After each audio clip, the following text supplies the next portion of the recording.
Bom dia, pessoal. Estamos dando início a mais uma edição do ciclo de debate Ciência e Soberania Nacional, promovido pela Alerj, através da Comissão de Ciência e Tecnologia. E nesta edição, nesse papo de hoje, nós temos a alegria e o privilégio até de conversar com a nossa convidada especial, doutora Nízia Trindade. Nízia, é um prazer estar aqui com você.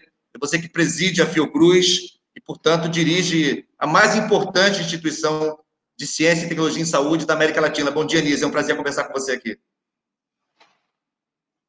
É um grande prazer estar aqui com você, com o Flávio, e podermos ter essa conversa num momento tão importante para a história da Fiocruz e para os desafios do nosso Sistema Único de Saúde. E para participar dessa conversa, nós convidamos o deputado Flávio Serafini, que é nosso companheiro na Comissão de Ciência e Tecnologia, preside a Comissão de Educação e é professor da Fiocruz, da Escola Politécnica de Saúde Joaquim Venâncio. Então, Flávio, a gente dizia nos bastidores que você está em casa nesse debate, não é isso? Bom dia, Valdec. Sim, fico muito feliz de poder participar desse espaço com você e com a Nízia. Bom dia também, Nízia. A gente vive um momento tão difícil e o papel da Fiocruz nesse momento é tão ímpar, tão particular, que é uma oportunidade da gente comemorar esses 120 anos da Fiocruz debatendo. Então, parabéns pela iniciativa. Bem, gente, eu queria, Nízia, começar pedindo a você que falasse um pouco para nós dos múltiplos significados desses 120 anos da Fiocruz. Tem significados no plano do desenvolvimento científico e tecnológico do Brasil na área da saúde, tem um significado no plano da formação de quadros na área de saúde, significado político e institucional. Então, eu queria que você nos dissesse o que representa para a ciência, para a saúde pública, para o Brasil, uma instituição deste porte, desta envergadura, completar 120 anos. Nízia, por favor.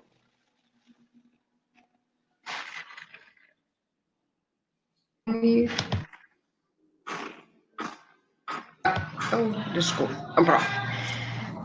Bom, eu vejo esses 120 anos como um momento de comemoração no sentido que nos lembra o historiador Eric Hobsbawm, de lembrarmos juntos o que é a trajetória da ciência, tecnologia em saúde e das políticas de saúde pública no Brasil. Há um significado muito profundo de nós conseguirmos ter a institucionalização da ciência voltada a resolver questões de saúde pública a partir do início do século XX, tendo a Fiocruz como uma das instituições de referência. Então, acho que numa breve reflexão histórica, é importante nós pensarmos que a Fiocruz foi criada para dar resposta a epidemias urbanas, num primeiro momento, a grande ameaça da peste bubônica, a partir da sua emergência no Porto de Santos, a preocupação com a sua disseminação no país, a grande preocupação de uma economia exportadora com essas epidemias urbanas. Então, a Fiocruz está ligada à história da República no Brasil, eu diria, e a história da ciência e a história do sistema de saúde. Começa como uma instituição bastante inovadora, na época, trazendo conhecimentos modernos do campo do estudo da microbiologia, como na época, era muito marcante essa referência, e atendendo a essas emergências. Mas, ao mesmo tempo, acho que essa visão estava muito presente em Oswaldo Cruz, constituir um centro de pesquisas, olhar além da emergência, olhar além da resposta imediata. Então, acho que essa é uma marca de origem muito importante para fazermos a reflexão sobre o tempo presente. E era uma instituição que também se voltava a um projeto de construção nacional num país marcado pela desigualdade essa que persiste, historicamente.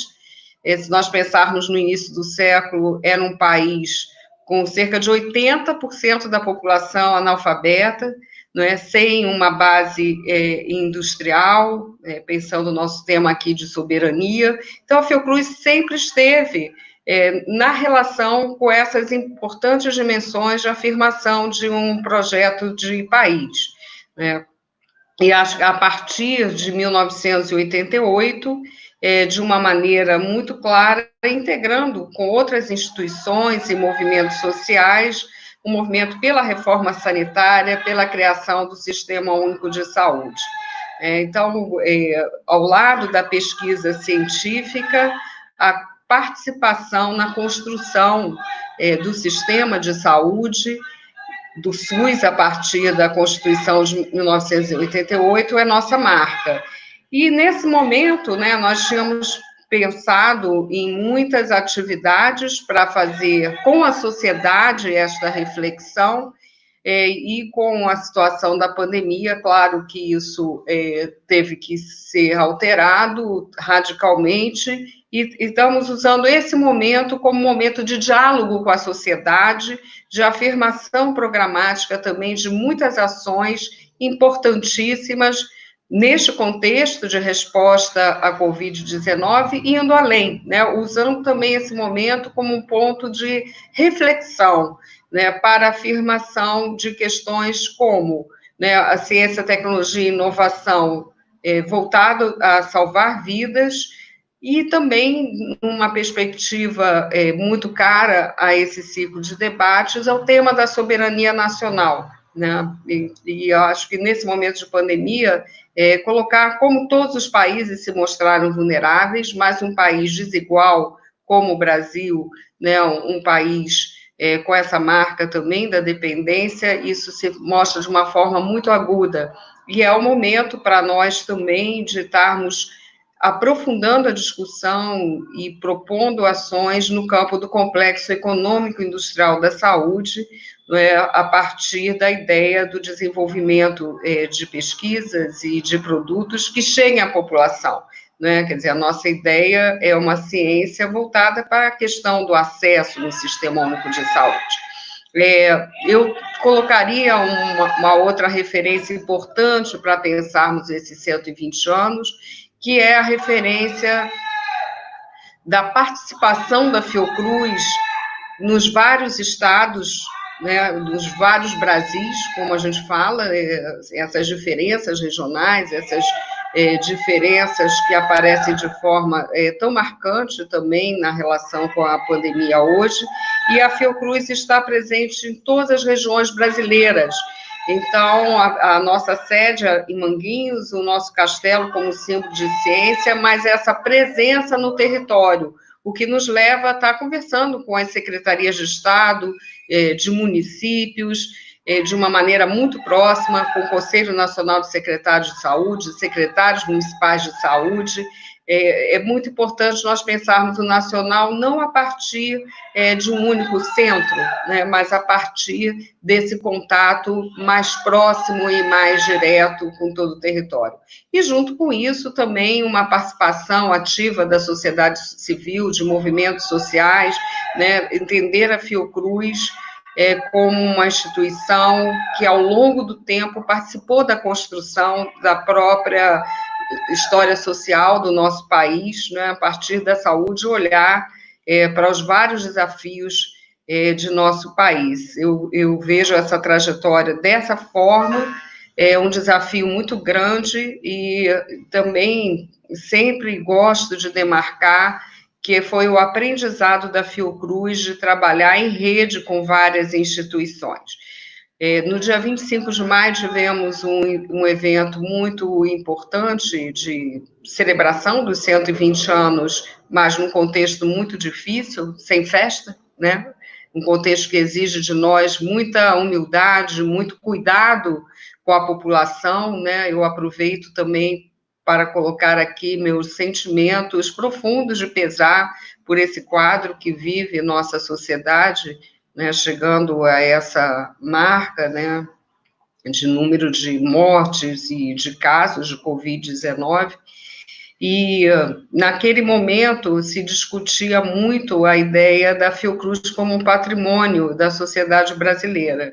E a Socorro Gross, representante da Organização Pan-Americana de Saúde no Brasil, colocou a Fiocruz como patrimônio da humanidade, e que é uma fala forte, mas que eu entendo na dupla dimensão da nossa instituição hoje, não é, que ao mesmo tempo é uma instituição estratégica para o Estado brasileiro, procurando responder a grandes desafios da nossa sociedade, e é também um ator político, institucional na saúde global, buscando levar as agendas de desenvolvimento, de soberania, de equidade social, né, como referências fundamentais para pensarmos, inclusive, esse nosso século XXI, né, que de uma forma tão profunda está sendo marcado por essa pandemia. Isso implica associar ciência, educação, questão ambiental, né, um dos grandes desafios do século XXI, e equidade, né, promoção de uma sociedade mais justa e igual. Então, é dessa forma que eu vejo nossa instituição chegar nos 120 anos, uma obra de tantos brasileiros e brasileiras, né, uma obra também que só pode ser vista no contexto democrático e de afirmação desses valores que são marca da nossa instituição. Flávio, eu queria que você também fizesse, nessa questão inicial, antes de entrarmos em questões mais específicas, também transmitisse para nós o seu olhar sobre esses 120 anos, e você que também fala de um lugar de quem participa dessa construção nos últimos 8 anos. O que isso significou também para a sua trajetória acadêmica e profissional, Flávio? Bom, obrigado, Valdec. Bom, eu acho que no momento que a gente vive hoje de crise no Brasil, a gente se depara com uma série de desafios que estavam latentes na nossa sociedade, mas que não apareciam com tanta nitidez. Por exemplo, essa crise no mundo inteiro fez mesmo os governos de matizes conservadoras repensar o papel do Estado na economia. A gente tem visto em vários países ações de governos centrais no sentido de garantir políticas de proteção social e de garantir políticas de desenvolvimento econômico num cenário, né, onde, de alguma forma, o mundo teve que diminuir seu ritmo, parar, porque o isolamento social se mostrou e ainda tem se mostrado como principal, se não única forma de conter a disseminação do coronavírus. Mas um outro aspecto que apareceu também nesse debate, que acho que fortalece muito esse papel histórico da Fiocruz, não só como trajetória institucional, mas também como potência institucional e caminho de desenvolvimento, é o que diz respeito à nossa dependência em tecnologias de saúde, né? Esse é um ponto que é latente. Eu, na semana retrasada, aprovei na Assembleia Legislativa um projeto de lei que trata de reconversão produtiva no estado do Rio de Janeiro, e muito do que a gente pensa ao elaborar um projeto como esse tem a ver com o papel histórico que a Fiocruz tem cumprido e com a potência que a gente vê que ela tem de cumprir no futuro.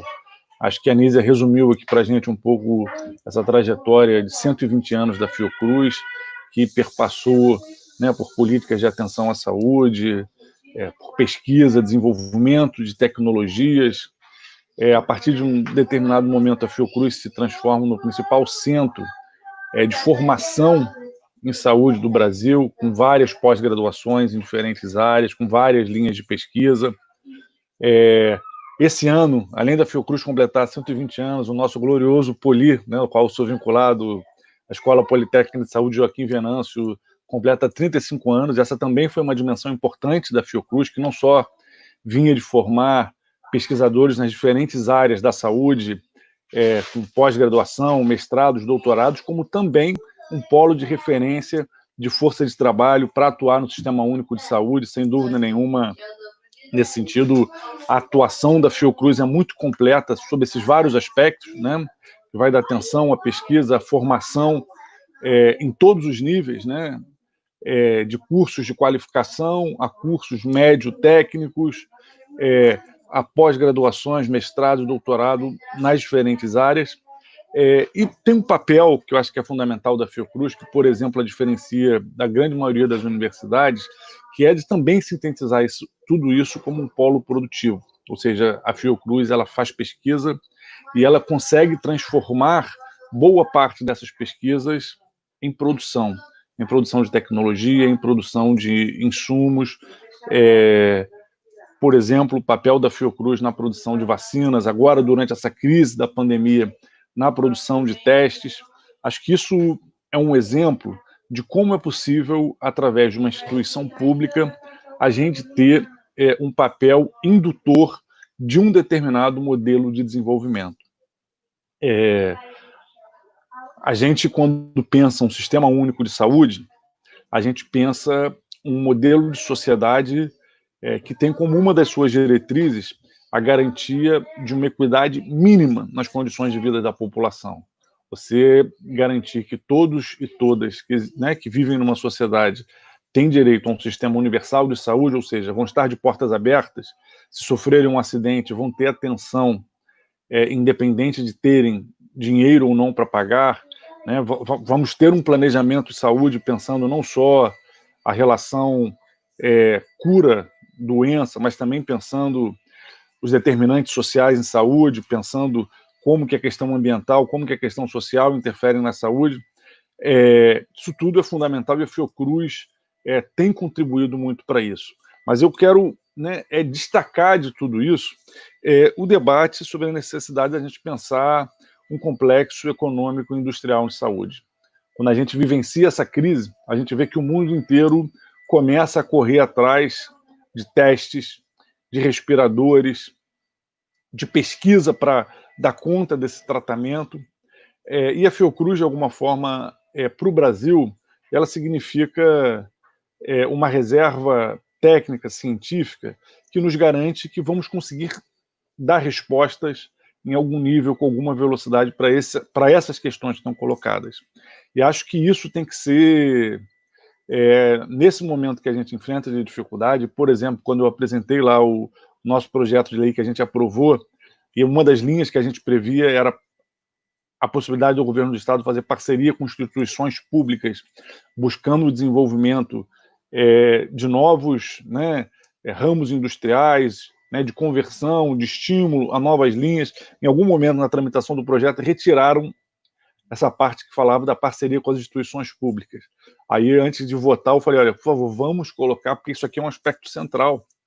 Porque, sem dúvida nenhuma, se hoje a gente tem linhas de potência, onde a gente pode pensar, de fato, políticas que nos façam superar uma relação de dependência tecnológica, científica, em alguma área, isso se dá no campo da saúde, e a Fiocruz é um exemplo muito importante de como isso é possível. Então, eu queria, na verdade, assim, olhando para essa trajetória da Fiocruz, para o momento que a gente enfrenta hoje, é uma instituição ímpar na história brasileira, um papel na reforma sanitária, um papel na consolidação do SUS, um papel na luta pela reforma psiquiátrica. Não é à toa que da Fiocruz vem hoje, talvez a principal referência em saúde mental no Brasil, que presidiu a Abrasme, fundou, presidiu e até hoje continua à frente da Abrasme. Também são referências da Fiocruz, estudos pioneiros em saúde e meio ambiente, estudos pioneiros em violência e saúde, o esforço da Fiocruz permanente de se integrar ao território de Manguinhos como parte também dessa percepção sobre esse território vulnerável. Então, a Fiocruz é uma instituição muito completa, no que diz respeito ao conjunto de políticas na área da saúde. Mas, nesse momento de crise que a gente está enfrentando, eu quero destacar esse papel da Fiocruz como uma instituição que nos ajuda a ter um olhar de desenvolvimento estratégico que incorpora a questão da produção tecnológica, da produção industrial, como aspecto fundamental para a gente superar uma situação de dependência no que diz respeito ao complexo econômico industrial da saúde. Acho que Esse é um ponto que eu queria destacar para a gente, inclusive, seguir conversando sobre isso, para a Nízia poder falar um pouco dessa potência da Fiocruz, que nem todo mundo conhece. Às vezes as pessoas relacionam Fiocruz à vacina, às vezes Fiocruz a esse grande espaço de formação, né? Mas essa visão mais estratégica da Fiocruz eu acho que é um aspecto fundamental.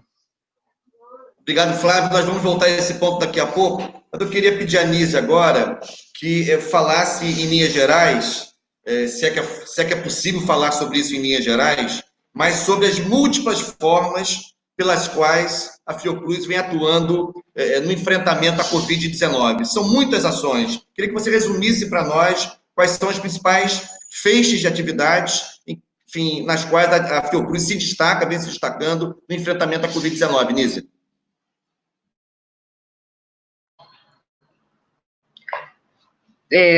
Bom, até inspirada pelo Flávio Serafini, eu vou começar a enfatizar ações que têm a ver com essa discussão do papel da ciência e tecnologia no desenvolvimento tecnológico, em soberania, falando da importância dos testes diagnósticos moleculares, que são esses testes de PCR para identificação da infecção, né, na fase inicial da doença, muito importantes como mecanismos de proteção à nossa sociedade, na medida em que esse conhecimento é chave, né, para várias medidas necessárias no enfrentamento à pandemia. Isso, na Fiocruz, vem de um trabalho histórico muito importante do desenvolvimento dos testes moleculares para o controle da hemorrhoide no Brasil. Né? Então, quando nós pensamos na qualidade do sangue e da possibilidade de identificar possível contaminação por HIV, por hepatite, por HPV, agora malária, que foi introduzido também, isso é toda uma linha de trabalho, não é, de pesquisa e desenvolvimento tecnológico, com a produção sendo feita em Biomanguinhos, que permite a Fiocruz dar essa resposta hoje. É uma resposta necessária nesse momento da pandemia, quer dizer, era desde o início, não é, mas o tempo todo nós lidamos com essa questão da restrição dos testes, da ausência de testes, e agora a Fiocruz está caminhando para uma entrega até setembro prevista de mais de 11 milhões de testes.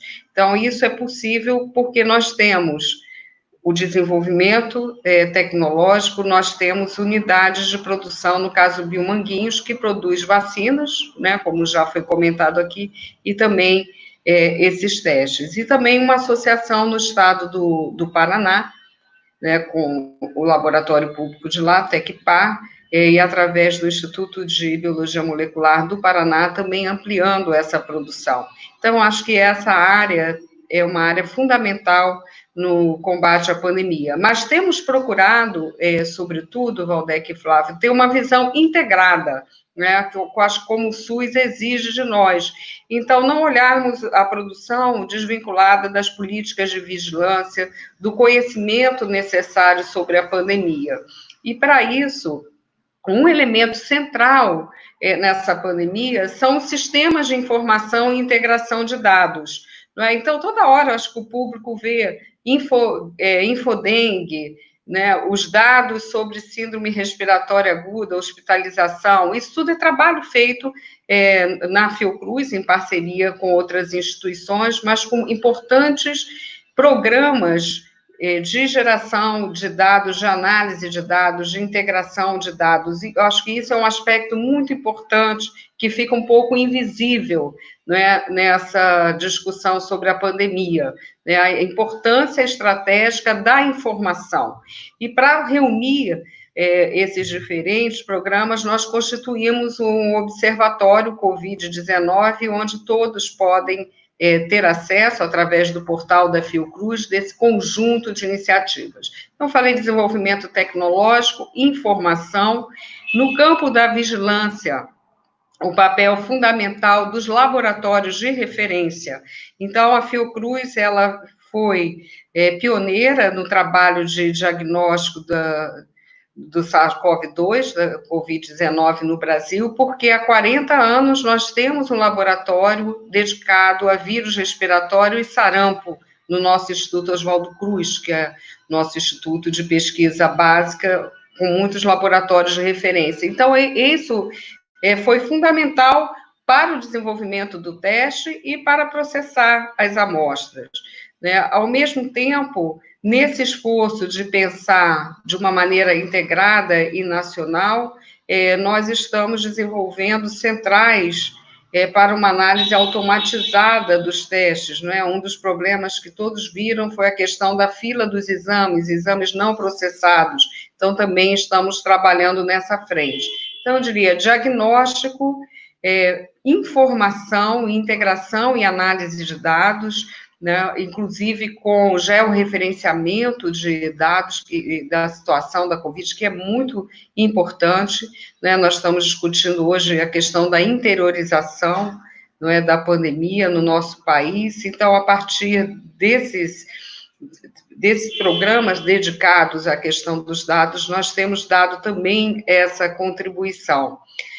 Além disso, nós temos um programa de inovação, que é o Inova Fiocruz, trabalhando da geração de conhecimentos à geração de produtos, né? Eu acho que o Flávio já foi muito feliz na apresentação dele sobre esse papel da Fiocruz, e a partir do Inova Fiocruz, nossa intenção é dar resposta a muitas perguntas que vão ainda demorar a ser equacionadas, respondidas com base na pesquisa científica. E, além disso, gerar produtos em todos os campos, em todas as áreas do conhecimento. Ao lado da pesquisa, um componente muito importante de educação, Flávio já fez referência ao papel da Fiocruz como instituição formadora, e eu vou sugerir a todos que também possam acessar o campus virtual Fiocruz, porque ali nós compartilhamos não apenas cursos, mas também recursos didáticos em acesso aberto, né, para que também os professores possam utilizar, profissionais de saúde. E desenvolvemos cursos de manejo clínico da Covid-19, de infectologia nesse campo, para compartilhar esse conhecimento. Fizemos também, eu diria assim, foi uma verdadeira epopeia, um esforço muito grande e conseguimos realizá-lo, que foi a criação de um centro hospitalar dedicado à Covid-19. A Fiocruz, desde a sua origem, tem um hospital, né, o Hospital Evandro Chagas, dedicado a doenças infecciosas. Esse hospital, ele tinha uma capacidade muito reduzida, mas é também um Instituto Nacional de Referência para o Ministério da Saúde, ou seja, dali definem-se orientações, protocolos, desenvolve-se pesquisa clínica de alta qualidade. Então, nós decidimos, com o apoio do Ministério da Saúde, criar esse centro hospitalar, com 195 leitos dedicados à Covid-19, né? Inauguramos esse centro, estamos já trabalhando, atendendo ao Sistema Único de Saúde, a partir da regulação do Estado do Rio de Janeiro, né, como deve ser, e num esforço muito grande de que também isso fique para atender a necessidades importantes depois, né, de abordagem, tratamento e pesquisa nesse campo das doenças infecciosas. Isso foi um grande esforço, né? Eu acho que quem acompanhou, acho que o Flávio deve ter acompanhado um pouquinho também, né? Em menos de 2 meses, do projeto à construção e agora ao atendimento, nesse objetivo que eu acho que é crucial nessa fase de salvar vidas. É um centro dedicado a pacientes graves e também compõe o estudo Solidariedade, né, um estudo em rede organizado pela Organização Mundial de Saúde para avaliação dos melhores tratamentos, né, dos medicamentos que implicam o melhor tratamento para a Covid-19.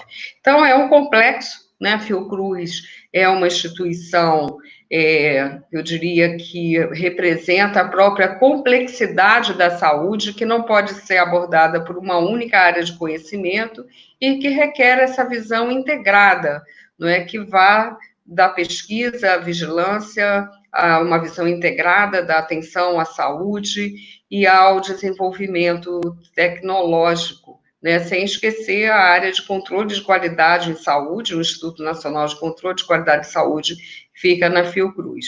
E a educação permeando todas essas áreas, desde a pós-graduação até iniciativas de cursos de mais curta duração, de formação para o Sistema Único de Saúde. Agora, Nízia, se você pudesse acrescentar algumas informações sobre o esforço que vocês estão empreendendo para buscar uma vacina contra a Covid-19, assim, as pesquisas estão em andamento, você tem alguns elementos sobre esse aspecto? Com certeza, eu ia falar mesmo da vacina, mas deixei para ser uma fala específica. Eu acho que a vacina é o grande desafio no sentido de podermos pensar a proteção da sociedade. Sabemos que essa pandemia ela tem uma história mais longa, né, daqui para frente, como todo mundo tem demonstrado. Então, a vacina é fundamental.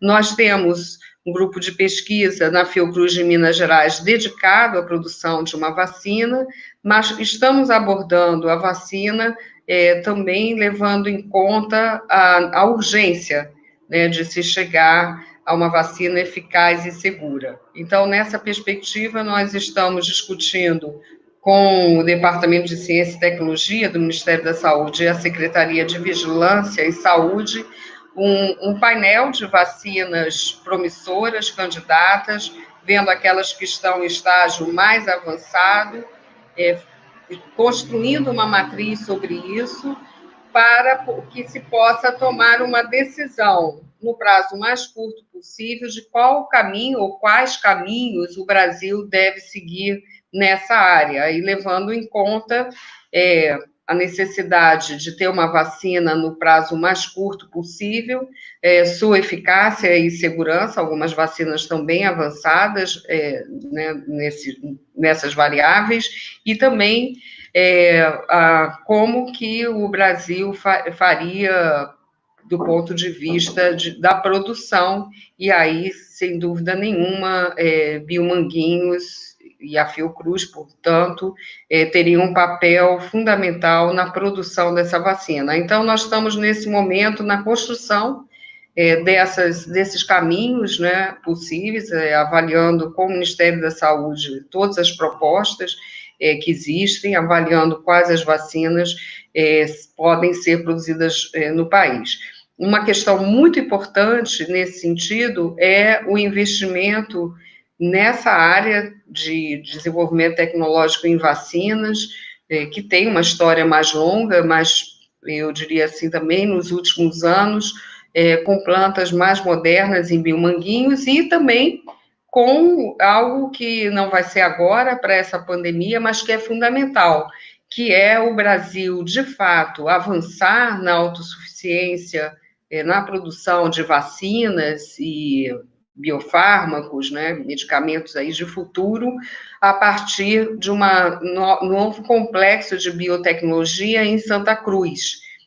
Nós vimos trabalhando ao longo dos últimos 9 anos, né, em torno desse projeto, e eu acho que esse é um momento decisivo para que o Brasil assuma, não é, essa questão, e que a gente possa estar avançando na produção de vacinas nesse momento. Só para exemplificar, ter uma ideia, num período dos surtos de febre amarela, né, que se intensificaram em 2017, 2018, Biomanguinhos triplicou a produção da vacina de febre amarela, mas ao fazer isso, muitas vezes tem que reduzir outras linhas de produção, né? Então, é muito importante colocar essa questão do futuro do país e que tem a ver com a capacidade e com essa reversão industrial do projeto que Flávio também comentou. né? Então, acho que temos aí um desafio de futuro muito importante, que nós temos todas as condições de seguir em frente, né? E é fundamental fazer isso nesse momento. Então, vacina, nesse momento, estamos nessa situação, com possibilidade também contribuir para estudos clínicos daquelas vacinas que oferecerem as melhores condições, né?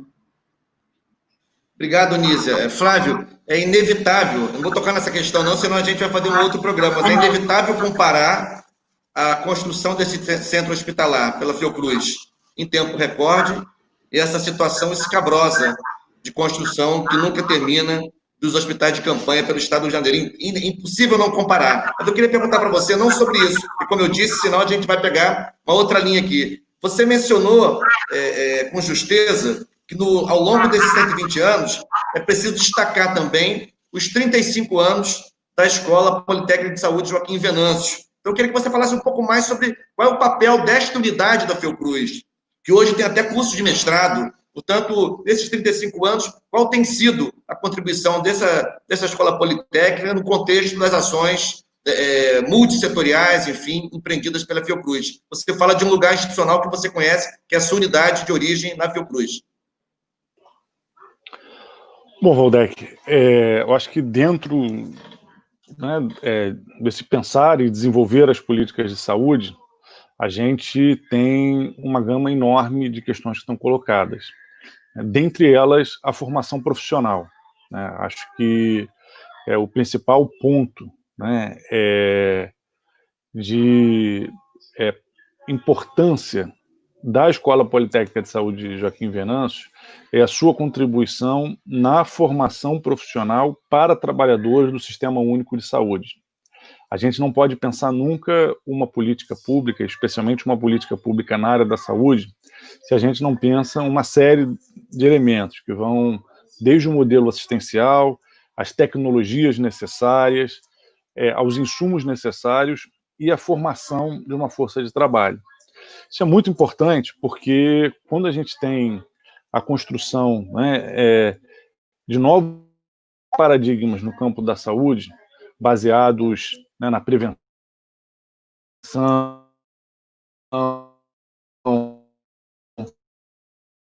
na importância da atenção primária, novos agentes de políticas de saúde que não exclusivamente o médico, não exclusivamente o profissional de nível superior que atende um paciente dentro de um consultório. Você tem uma necessidade de formar profissionais que vão desde do agente comunitário de saúde, ao agente de vigilância em saúde, ao técnico de laboratório. Então, eu diria que o Poli, ele ajuda a completar essa missão institucional da Fiocruz no que diz respeito à formação.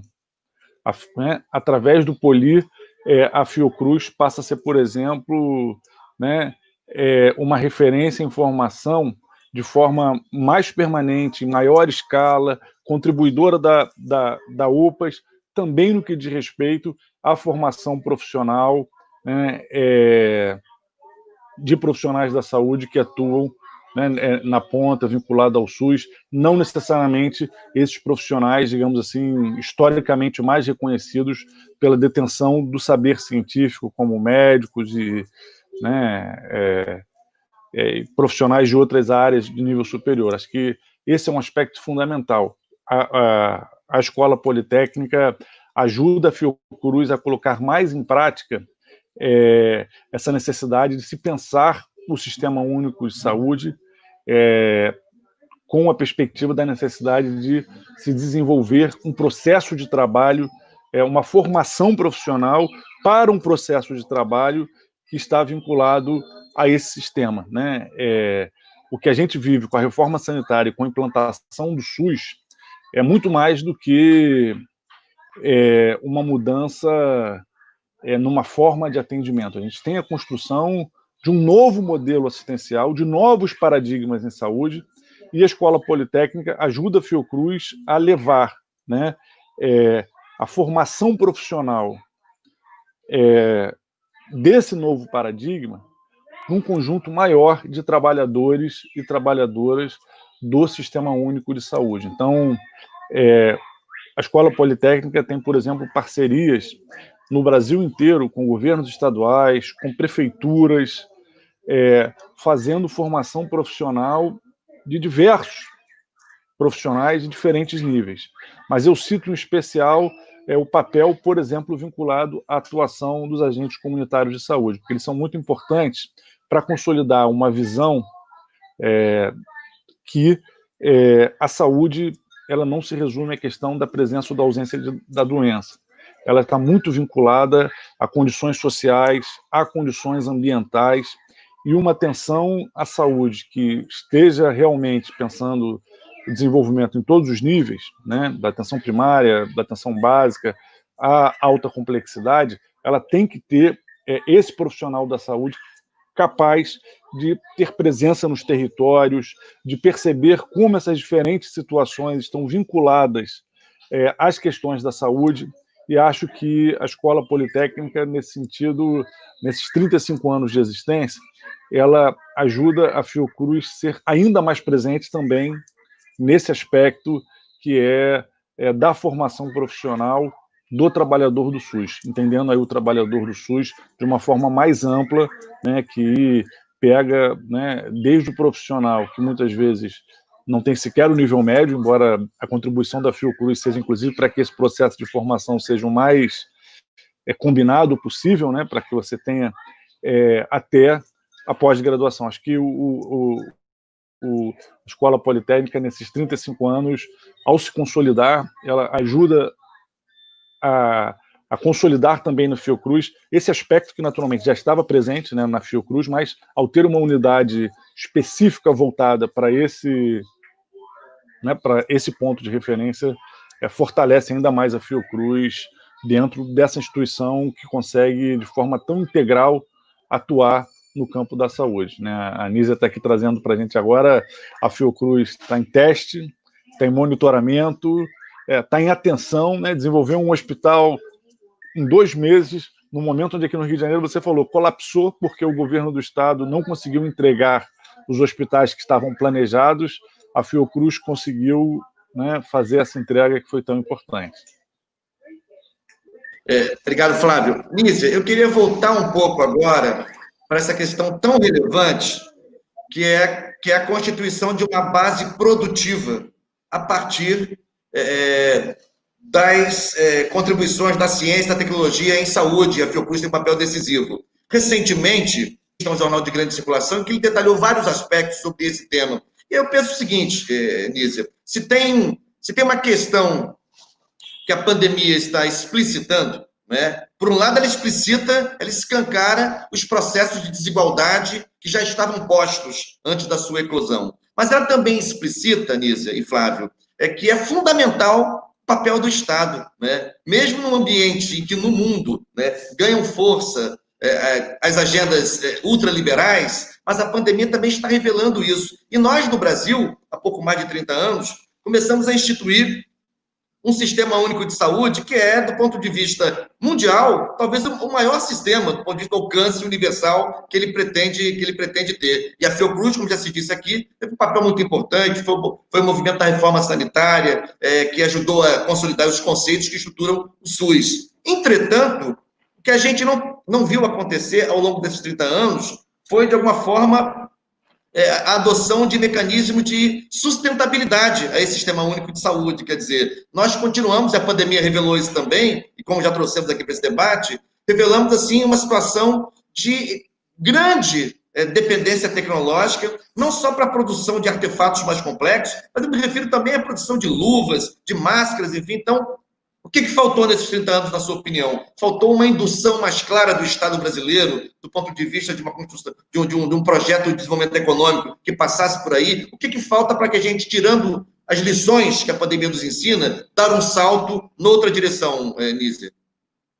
Acho que excelente. Só antes, Waldeck, rapidamente só quero comentar o que Flávio falou, afirmando esse papel muito importante da Escola Politécnica de Saúde, e por tudo que ele disse, e ressaltando que, no caso da pandemia, o papel dos trabalhadores da saúde do SUS e o papel dos agentes comunitários de saúde, porque a questão da alta tecnologia não está desvinculada de uma política pública adequada, não é? Então, muitas vezes a gente pensa em alta tecnologia, que é fundamental para o nosso país, mas isso tem que vir integrado a grande inovação brasileira, que foi criar um sistema universal, com todas as fragilidades que a gente está comentando né, na questão do complexo econômico da saúde, mas sempre apontamos o subfinanciamento,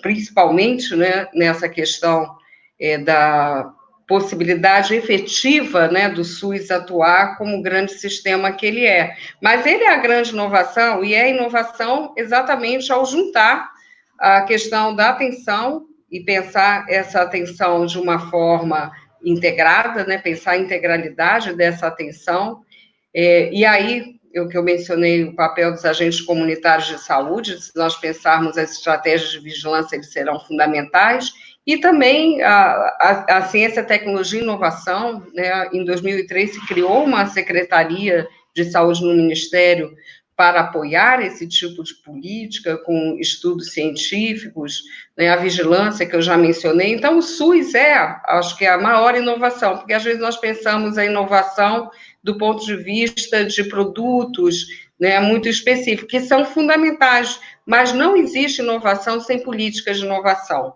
E é um pouco disso que eu gostaria de falar para responder a sua pergunta. Eu acho que o Brasil ele tem uma potencialidade científica e de desenvolvimento tecnológico enormes. A Fiocruz é uma das expressões disso, mas nós temos uma rede de laboratórios públicos, lembrando também que a Fiocruz foi criada junto com o Instituto Butantan em São Paulo, né? Então a atividade do ponto de vista de instituições públicas não se resume à Fiocruz, mas é fundamental que a política de ciência e tecnologia se combine com uma política industrial, né? E é o Estado que tem que ser o promotor dessa política. Então, acho que dar continuidade às parcerias de desenvolvimento produtivo seria um dos aspectos centrais. Essas políticas, elas foram instituídas, tem uma história um pouco mais longa, mas de uma maneira mais consistente a partir de 2003, se tornaram, inclusive, um setor dentro do Ministério da Saúde, e eu acho que, nesse momento, no campo da saúde, vai ser fundamental uma retomada com força dessa política, né? Pensando aí tanto a ação dos laboratórios públicos, mas também parcerias de desenvolvimento produtivo com o setor privado, orientados pela questão do acesso, né? Então, acho que o nosso esforço de vacina tem que estar orientado por essa política. Na área de medicamentos, né, que também é uma área que nós temos, Farmanguinhos como laboratório produtor, que tem sido central para as políticas de atenção aos pacientes com HIV e a vários outros agravos transplantados no Brasil, né? Eu acho que a política pública nessas áreas de atenção às pessoas que passaram por transplantes tem sido fundamental também. Então, são N exemplos, mas eu diria assim, tem que ser uma política de Estado, sim. Eu acho que essa pandemia, ela é um pouco como aquele conto, né, do Rei Está Nu, ela expõe, né, as várias vulnerabilidades, a desigualdade, a dependência, a falta de investimentos em saúde que são fundamentais.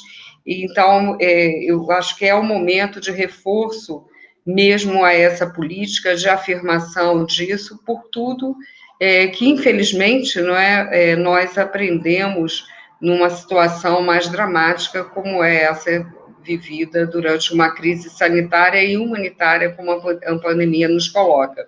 O Carlos Gadelha hoje coordena a área de prospecção em saúde na Fiocruz, com muitas contribuições, e aí eu falo, inclusive, da inovação do ponto de vista das ideias, né, porque também nas instituições como a Fiocruz surgem ideias como essa do Complexo Econômico Industrial da Saúde, para orientar, a partir de uma visão mais ampla, ações específicas, né? Não adianta falarmos da vacina, do kit diagnóstico de uma forma isolada. Isso tem que fazer parte de uma visão ampla do Sistema Único de Saúde.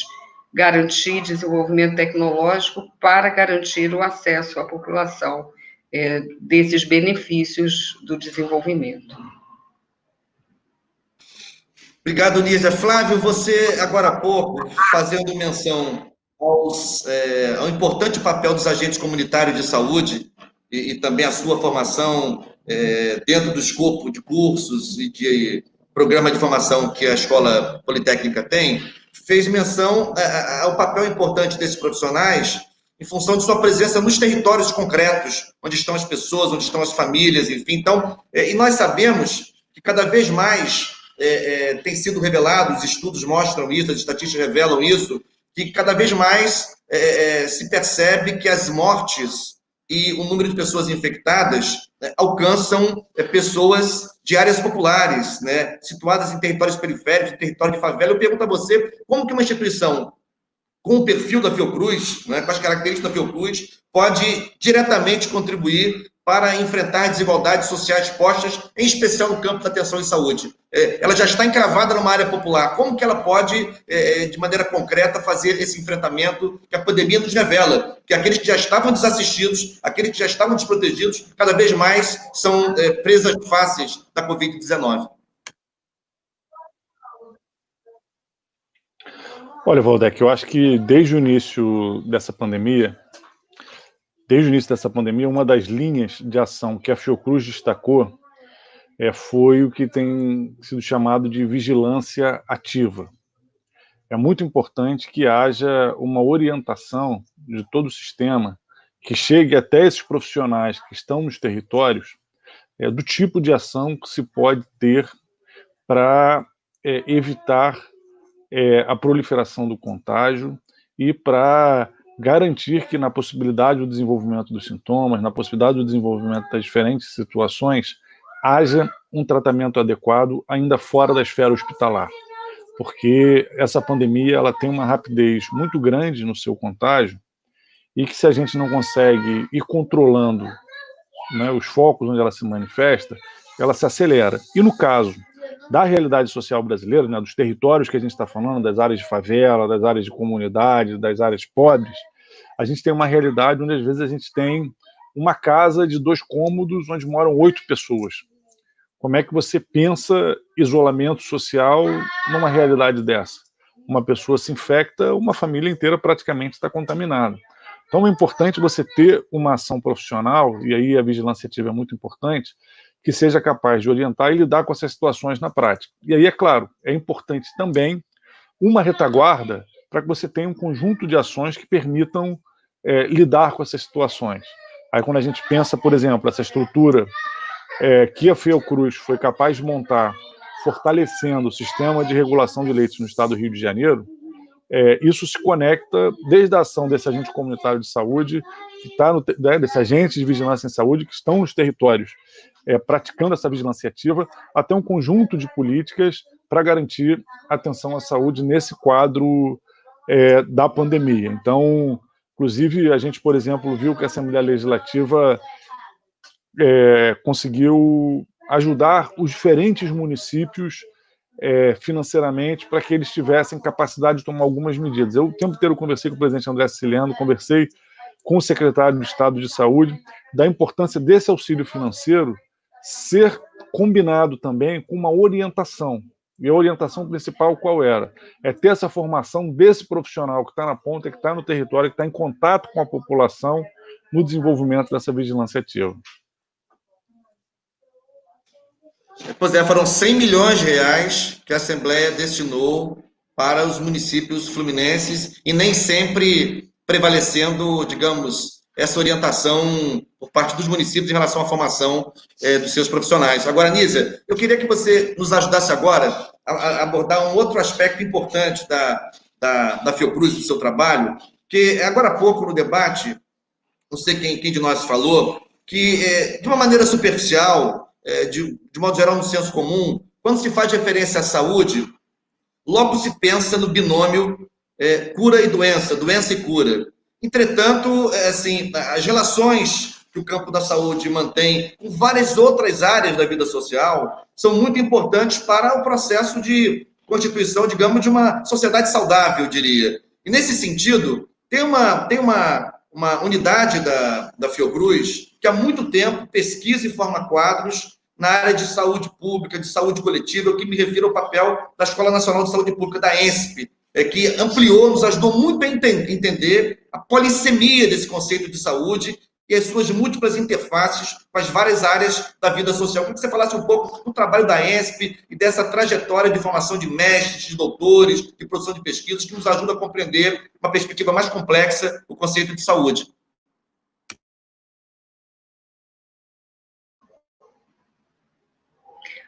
Excelente, Waldeck. A ENSP é uma unidade fundamental da Fiocruz.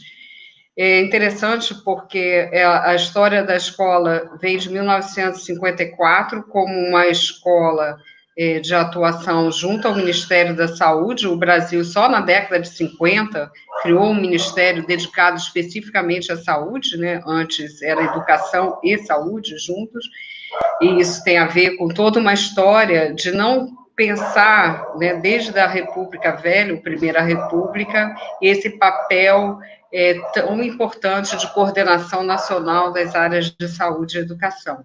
Então, no caso da escola, ela teve um papel pioneiro numa série de áreas e continua a ter um papel crucial quando colocamos a discussão sobre a promoção da saúde, né? Quer dizer, não olhar a saúde como ausência de doenças, mas olhar de uma maneira mais ativa, pensando na promoção, pensando numa visão integral de saúde, né? Pensando bem-estar, e a escola, de fato, ela é uma referência, não só no país, mas uma referência na saúde global, né? Nesse esforço. Eu acho que, do ponto de vista de formação, é de uma potência incrível, né, formando quadros não só para o nosso país, mas formando quadros para a América Latina, para os países africanos, tendo um papel muito ativo também no apoio a novos centros de formação. A escola lidera uma rede de escolas em saúde pública no Brasil, e o mesmo em relação à América Latina e os países africanos de língua oficial portuguesa. Então, eu acho que essa potência da escola é algo que é muito importante de ser recuperado. Realização e potência, né? E todo um trabalho feito desde a década de 50, como eu coloquei. A escola, ela passa a fazer parte desse complexo Fiocruz em 1970, quando se estabelece o decreto que dá os contornos, né, próximos ao que é a Fiocruz hoje, com incorporação também de centros de outros estados, e a ENSP não só teve um papel marcante na própria constituição do Sistema Único de Saúde, mas hoje desenvolve linhas de pesquisa que vão desde a formação dos trabalhadores em saúde, sistemas políticos de saúde comparados, sistemas de saúde comparados, que é uma área fundamental de contribuição, toda a discussão dos determinantes sociais da saúde, e também áreas que já foram mencionadas pelo Flávio, muito importantes, e tendo o pioneirismo de trazer para a agenda da saúde questões que não eram vistas como problemas de saúde, né? Um exemplo clássico é a violência em saúde, né? Então, a partir do trabalho do Claves, e aí faço aqui minha homenagem à professora Maria Cecília de Souza Minaio, houve essa visão de colocar a questão da saúde, da violência como um tema de saúde. E acho que é algo que nós temos ainda hoje que trabalhar, porque apesar de, para nós e para a própria Organização Mundial de Saúde, né, isso ter sido estabelecido a partir da década de 90, a sociedade ainda não consegue ver o tema da violência como um tema de segurança, mas não como um tema de saúde. né? Então, acho que é essa abordagem, essa inovação nas ideias, né? Eu queria também demarcar como algo muito importante ao lado da formação de tantos quadros para o Sistema Único de Saúde e para sistemas de saúde em todo o mundo. Além da violência, eu também destacaria a questão ambiental, né? Que várias pessoas tiveram protagonismo nessa área, mas ao desenvolver toda uma linha de determinantes sociais e ambientais em saúde, também a instituição contribuiu para que as questões ambientais tivessem mais peso no debate sobre as políticas de saúde. Então, acho que são temas tradicionais, né, todo o esforço de epidemiologistas, de sociólogos, de profissionais de diferentes formações, de todos os que pensam a questão da gestão e planejamento em saúde, aliando temas tradicionais da saúde pública com novas visões sobre isso. Então, acho que essa contribuição da escola em inovações conceituais, eu diria, muito importantes para a atuação, né, no campo da saúde pública. Eu escrevi um livro, organizei, melhor dizendo, quando a escola completou 50 anos, né, em 2004, né, portanto, já há 16 anos atrás, que se chamava Uma Escola para a Saúde, né, quer dizer, é uma escola para a saúde, para a inovação, é uma grande marca da nossa Fiocruz, né? Nós temos 2 escolas, ainda que tenhamos atividade de educação hoje em todos os nossos institutos, em todos os estados onde estamos presentes, né? Mas temos 2 escolas, 2 institutos que têm a sua identidade principal como escolas. O Poli, que o Flávio já falou muito melhor do que eu poderia falar, né, com a vivência dele de professor de lá, e a Escola Nacional de Saúde Pública, com a qual eu já colaborei como professora, né, mas não tive o privilégio de fazer um curso na escola, né? Eu acho que, mas sinto também como minha escola.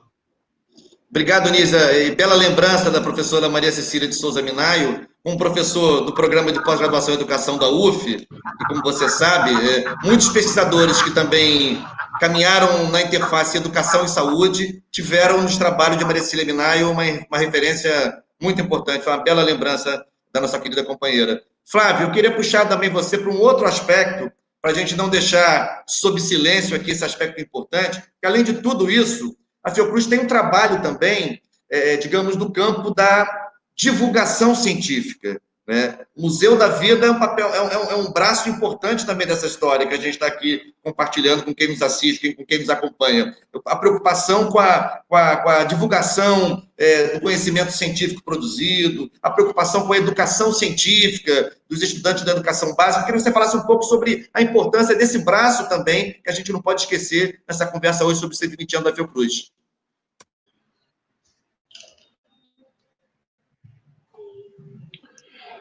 Bom, acho que a Fiocruz ela tem conseguido, ao longo dessa sua atuação, estimular, né, no campo da saúde diferentes debates. E uma das questões mais importantes é, né, a divulgação e informação em saúde. A gente tem, por exemplo, hoje, no campo da saúde, o desenvolvimento de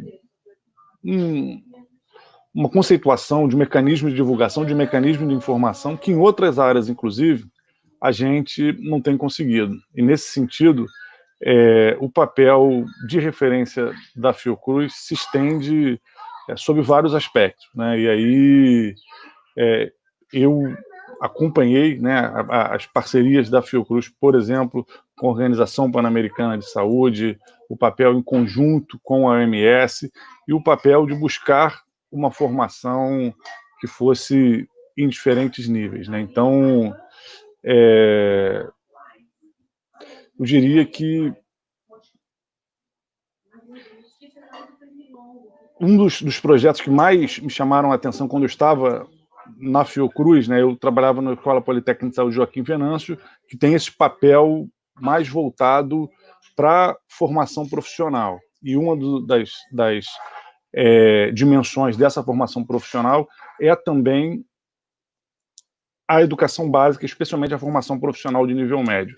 E ali na Fiocruz a gente tem um trabalho de desenvolvimento com os estudantes de uma prática científica que é muito grande. Por exemplo, a gente tem, né, o programa de iniciação científica já no nível médio, tem o Provoc, e isso faz com que, em todos os níveis e nas diferentes dimensões, esse trabalho de divulgação científica ele se dê envolvendo os diferentes atores da sociedade, os diferentes níveis de formação e diferentes ferramentas. Então, acho que a Fiocruz, nesse sentido, hoje talvez seja a principal referência no Brasil e uma das principais no mundo no que diz respeito à comunicação e informação e saúde.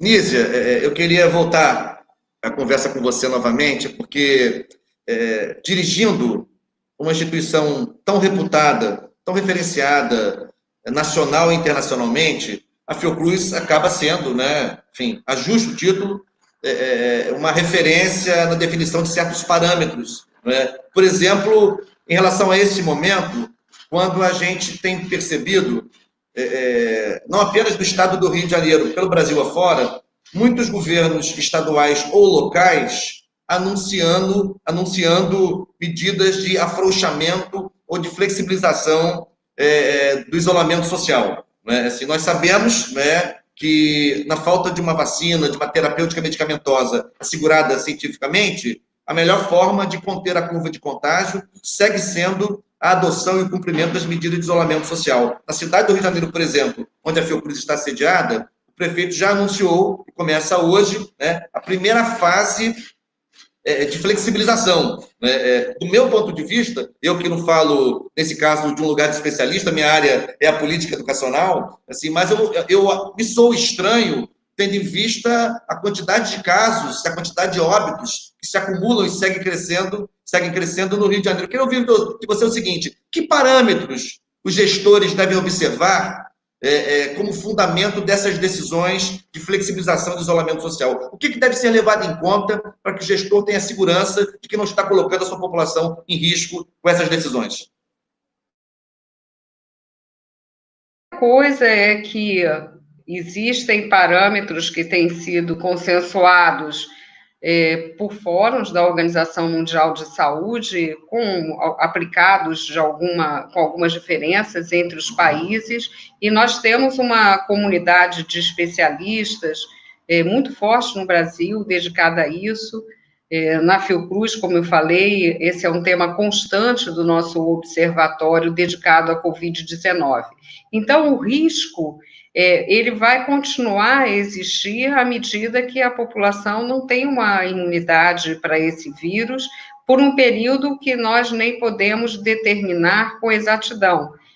Por isso, falamos com tanta ênfase da vacina. Então, mesmo os países que estão adotando medidas de relaxamento, e muitos o vêm fazendo, né, de acordo com a evolução da pandemia, estão fazendo com níveis de cautela, né? Eu acho que a Alemanha é um exemplo clássico disso. E estou começando por essa questão porque também é muito comum nós pensarmos, bom, mas são países com outra estrutura de desenvolvimento econômico e social. Então, não se trata de aplicar automaticamente no Brasil, mas olhar com muita atenção para esses riscos, né?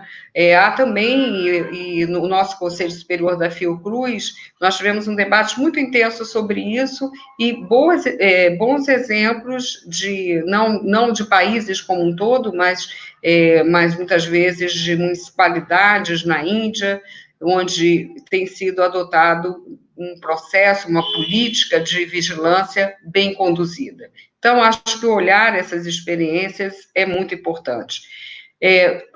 No Brasil, nesse momento, acho que isso tem que ser olhado de acordo com a questão do momento epidêmico, sem dúvida nenhuma, como você bem colocou, e ainda estamos, né, no caso do Rio de Janeiro, no momento de subida ainda de casos, ou da curva, né, para usar a imagem que todo mundo vem utilizando. Os parâmetros que precisam ser adotados são parâmetros de redução sustentada do número de casos, são parâmetros também da possibilidade do sistema de saúde dar respostas, principalmente através de uma estrutura de leitos de UTI, né, para os casos que agravam.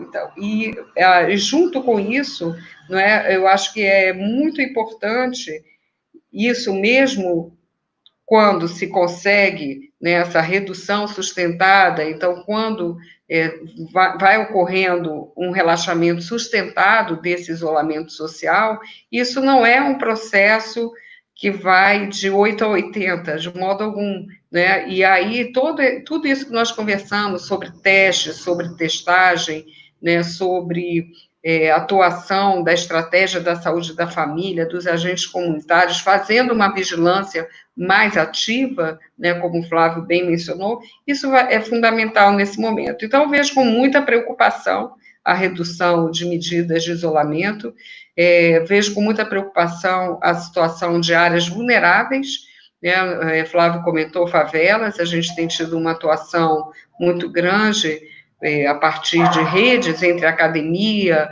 e articuladores de movimentos sociais em favelas e também em outros grupos vulneráveis, para pensar juntos políticas.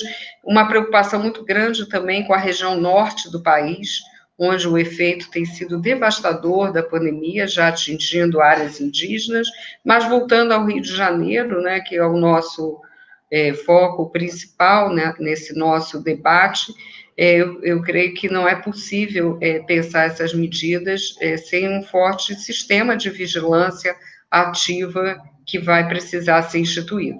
Nós entendemos também, né, isso está presente nos vários documentos que nosso grupo de especialistas no campo da modelagem matemática, de estudos de cenário, da epidemiologia, vem escrevendo e atualizando, nós entendemos que essas medidas são medidas duras, difíceis, né? Remédio amargo, para usar o termo que nosso colega Roberto Medronho vem utilizando, né? Então, acho que tem que haver um envolvimento, sim, da sociedade para a definição da saída desses contextos, de como fazer, né? Mas acompanho com preocupação essas medidas no nosso estado, também na cidade do Rio de Janeiro. Flávio, nós estamos aqui perto de concluir a nossa conversa e dialogando em torno de um dos emblemas e um dos símbolos da ciência brasileira, que é a Fiocruz. Entretanto, peço a você que reflita sobre isso conosco, esse momento do Brasil é um momento que tem sido difícil para a ciência, não apenas do ponto de vista da restrição de financiamentos, como também porque nós tivemos que passar a disputar na sociedade narrativas e discursos, ideologias que, digamos, praticam um certo negacionismo científico, né? Praticam uma negação da ciência. Ou seja, eu acho que a gente não imaginava ter que enfrentar esse tipo de disputa ideológica. As disputas ideológicas são necessárias e saudáveis, mas algumas pautas, algumas agendas, nós provavelmente já considerávamos, digamos, superadas. Entretanto, mesmo com a pandemia revelando que a ciência é fundamental, nós ainda enfrentamos, Flávio, um segmento da sociedade que insiste em negar a ciência, insiste em negar o conhecimento científico, consequentemente também questionar os resultados de pesquisas feitos por nossas instituições. Queria que você falasse um pouco sobre isso nessa reta final do programa. Olha, Waldeck, acho que essa é uma questão muito relevante, porque, de alguma forma, é uma das marcas da quadra histórica que a gente está vivendo. O pensamento científico, digamos assim, nas últimas décadas, ele se caracterizou pela pluralidade, pela diversidade de análises, de leituras, né? Poucos são os campos de conhecimento hoje que se marcam por tentar produzir verdades absolutas. O que existe é a produção de conhecimento socialmente produzido, comprovado, cientificamente sustentado. Só que você ter um conhecimento que não se propõe como absoluto é diferente de você ter afirmações sem sustentação que tentam disputar e pleitear espaço com o conhecimento científico. E o que a gente está vivendo hoje é um questionamento do conhecimento científico nas suas diferentes vertentes a partir da produção de narrativas, de fake news, de inverdades, o que é muito grave. É muito grave porque, por exemplo, esse tipo de situação, no campo da saúde, só que é o que a gente está discutindo mais centralmente, já levou em diferentes países, inclusive no Brasil, a gente conviver com quedas nos índices de vacinação, né? Isso é grave e isso se projeta diretamente sobre as condições de vida da população. Aqui no caso brasileiro, nesse momento, essa negação da ciência, negação do conhecimento, tem nos levado, por um lado, ao agravamento dessa crise da pandemia, quando é muito consolidado na visão de todos os cientistas do mundo que o isolamento social continua sendo o principal instrumento para controlar o contágio da pandemia. A gente tem, em diferentes níveis, uma minimização do papel do isolamento social e uma contestação, inclusive, da validade científica dessa análise epidemiológica, né? Isso não é uma análise estritamente política, uma análise que não tem embasamento científico. Estão sendo feitos acompanhamentos, cálculos, análise de curvas epidemiológicas, isso tudo consolida e aponta todos para o mesmo lugar. Você pode ter diferenças em determinadas projeções, mas todas apontam para o mesmo lugar. E aí vem uma narrativa anticientífica, sem base em nenhum tipo de estudo, sem nenhuma comprovação social, sem nenhuma referência nas publicações científicas, nas instituições científicas, e nega esse quadro. O que a gente está vivenciando, então, é, em primeiro lugar, um aprofundamento dessa crise na saúde. Em segundo, a questão toma uma dimensão tão ampla que significa um abalo na nossa própria democracia.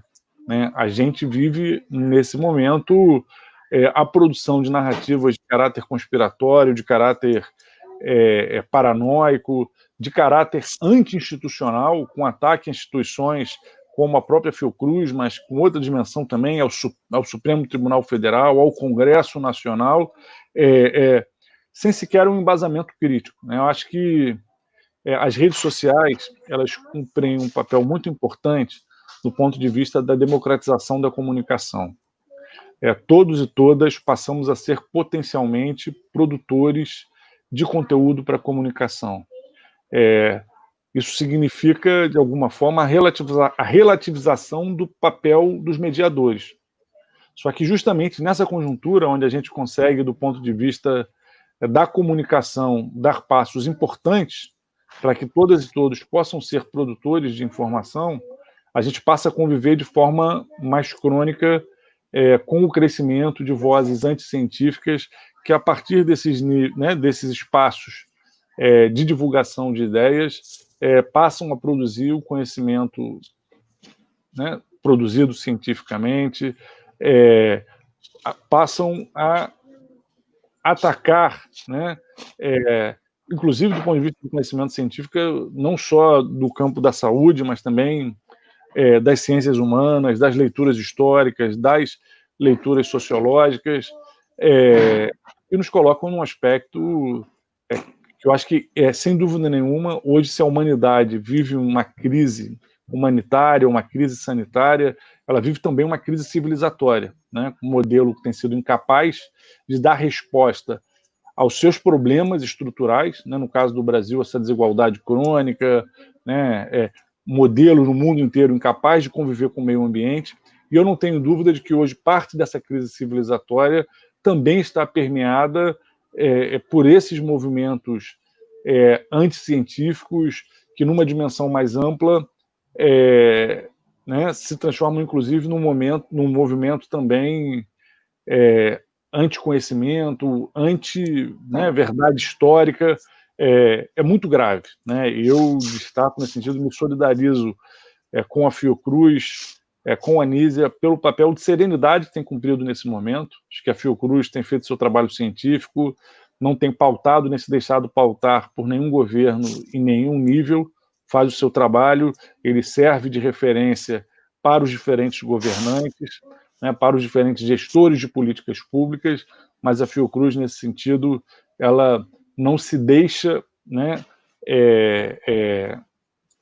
abater no seu papel e não busca, de forma alguma, usurpar o papel do gestor, o papel de quem está, né, num outro lugar nessa esfera de enfrentamento a essa crise, a essa pandemia.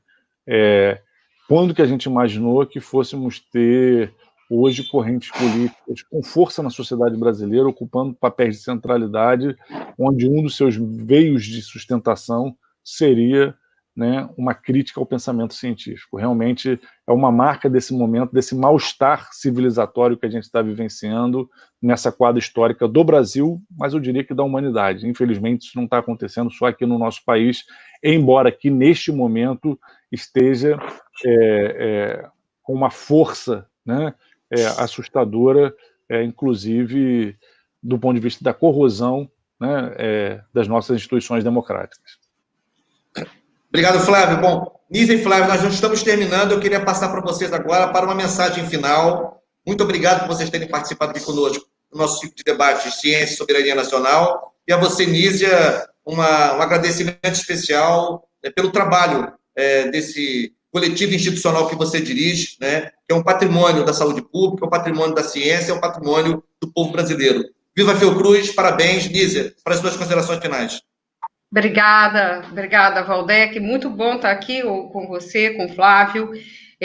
A Fiocruz, eu quero aproveitar esse momento para agradecer a todos os nossos trabalhadores e estudantes, porque o meu papel é um papel de presidir a instituição, mas nada é possível sem o envolvimento de uma instituição que definiu também um processo participativo de gestão. Então, é muito importante dizer isso. As decisões, elas vêm com muita base. Nós temos um congresso interno, temos um conselho deliberativo.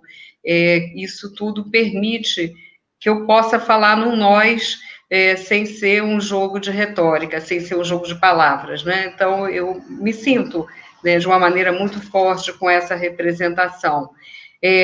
Nesse momento, nossa instituição tem um papel ainda mais especial, ainda que nós trabalhemos com todo cuidado, porque sabemos que nada é feito de forma isolada. Então, a Fiocruz é uma instituição com seu papel amplo, mas definido, de lidar com o maior desafio do século XXI, com um desafio civilizatório de grande impacto, que nos coloca também em evidência o papel da ciência e a sua possibilidade plena de realização num contexto democrático, onde todo o processo científico da sua validação possa ser apresentado para a sociedade, da saúde, né, do cuidado de si, do cuidado com o outro. Né? Então, nós comentamos aqui sobre isolamento social, sobre políticas públicas, sobre nossa dependência, sobre o complexo econômico da saúde, e eu gostaria de fazer essa saudação final dizendo que é um momento que requer muito diálogo entre nós, muito diálogo com a sociedade. É um momento que requer uma forte presença de Estado, né, na sua acepção mais ampla também, com políticas públicas que permitam ao país fazer a transição dessa fase mais aguda da pandemia, colocar a questão democrática no centro dessa pauta, e, ao mesmo tempo, é um momento que exige mais sociedade. E eu vi também durante essa pandemia, para nós não falarmos apenas daquilo que nos impacta pela dor, pelo sofrimento, né, pelo medo e pela questão ligada à saúde mental, que é tão impactada numa situação como essa que vivemos, eu vi também todo um trabalho muito virtuoso, uma atuação muito virtuosa da sociedade. né? Seja os movimentos sociais, seja os setores empresariais, das universidades, das instituições, dos artistas, né? Nós não podemos falar em promoção da saúde sem falar da importância da arte junto com a informação, com a comunicação. Então, eu vejo, assim, que há uma sociedade pulsante, há uma sociedade que também tem suas marcas de solidariedade, e eu acho que é isso que nós temos que chamar nesse momento, né? Vamos pensar de forma criativa esse nosso país, esse nosso Estado no século XXI. Por fim, Valdec, eu quero agradecer muito. O diálogo com o parlamento tem sido uma prioridade nessa gestão, de uma maneira muito clara, e a nossa atuação junto à Assembleia Legislativa do Estado, eu quero fortalecer, pensando em ações que tenho como pontos centrais o fortalecimento do SUS, da capacidade de ciência e tecnologia no Estado, da educação, no sentido de um novo marco civilizatório que começa em cada instituição, em cada local. Então, é isso que eu gostaria de compartilhar com vocês, e a minha alegria de podermos estar juntos, pensando questões tão vitais para a Fiocruz nos seus 120 anos. Obrigada. Obrigado, Nízia. Flávio, para suas palavras finais, antes, porém, mandando aqui um abraço, já que os nossos mandatos dialogam muito com os movimentos sociais, mandando um abraço também afetuoso para o pessoal da Associação de Servidores da Fundação Oswaldo Cruz, da ASFOC, né, que tem participado de muitas lutas importantes, não apenas em defesa da saúde pública, mas em defesa da democracia, em defesa dos direitos de modo geral. Então, uma saudação ao movimento social feito pela ASFOC, que é a Associação de Servidores da Fundação Oswaldo Cruz. Flávio Serafini, para suas palavras finais. Bem lembrado, Valdec, né, essa saudação aí também às FOC, ao conjunto, né, de trabalhadores e trabalhadoras da Fiocruz. Eu quero primeiro também agradecer pelo convite para, né, a Comissão de Ciência e Tecnologia, para que participasse desse debate com a Nízia, marcando os 120 anos da Fiocruz. Então, parabéns, Nízia, parabéns a todo o corpo da Fiocruz, que tem construído essa instituição tão importante para a saúde pública, para o desenvolvimento brasileiro. A gente tem lutado muito, tem trabalhado muito para que a gente viva num país que consiga combinar, né, um modelo de desenvolvimento que tenha a garantia dos direitos sociais, a equidade, o respeito à diversidade, o respeito ao meio ambiente, como, né, diretrizes estruturantes. E a Fiocruz, sem dúvida nenhuma, ela é uma instituição que, com o passar do tempo, se torna cada vez mais necessária para que a gente possa construir, né, esse novo país, construir, né, essas medidas necessárias para que o Sistema Único de Saúde, de fato, se consolide, né? A gente tem aí uma luta de décadas para a construção desse sistema, o subfinanciamento, as dificuldades tecnológicas, né, nos dificultando, e a gente, bom, vê num momento de pandemia como esse, com todas as limitações que a gente tem, o papel do SUS, o papel da Fiocruz, o papel das nossas instituições científicas de uma maneira geral. Então, eu acho que a Fiocruz completar 120 anos no meio dessa situação de crise, ela é também um momento de afirmação, né, dessa instituição tão importante no mundo inteiro para a gente pensar a saúde, para pensar a saúde pública. Então, parabéns, Nízia, parabéns, Fiocruz, por esses 120 anos ajudando a construir políticas de saúde pública no Brasil. Obrigado, pessoal. Esta foi mais uma edição do ciclo de debate Ciência e Soberania Nacional, promovido pela Assembleia Legislativa do Estado do Rio de Janeiro, através da Comissão de Ciência e Tecnologia. Hoje tivemos a professora e pesquisadora Nízia Trindade, presidente da Fiocruz, o professor e deputado estadual Flávio Serafini, debatendo conosco os 120 anos da Fiocruz e a luta contra a pandemia. Obrigado a vocês que participaram, que nos acompanharam. Fique em casa, observe o cumprimento das medidas de isolamento social. É o que nós temos de mais importante para enfrentar a pandemia. E até a próxima edição. Obrigado, Nízia. Obrigado, Flávio. Parabéns a todo o corpo de trabalhadores e trabalhadoras da Fiocruz, rumo ao bicentenário. Um grande abraço, parabéns.